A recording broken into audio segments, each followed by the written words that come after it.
Child abuse is something not taken lightly on Guam, especially for the Department of Public Health and Social Services Child Protective Service.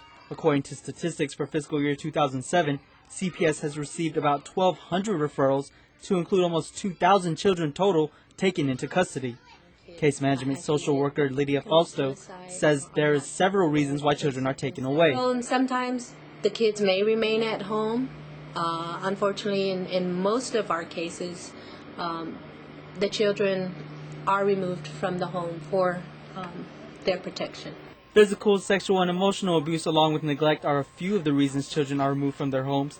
Fausto says aside from parents who have drug and alcohol problems, other situations include children being left alone for long periods of time. When some of the children, somebody called and said, this child or children have been home most of the night and been crying and crying. I recall either sometime they would track later that the parents were either out at some of the pachinko bars or the gambling bars or whatever, or even just the nightclubs even, gone to meet with their boyfriend or stuff. She says the children become really traumatized when they're taken away from their homes, adding that teenagers and adolescents are the hardest to deal with and that toddlers go through a lot of bonding issues. Fausto says they do, however, try to place them with their family members before referring them to a foster home.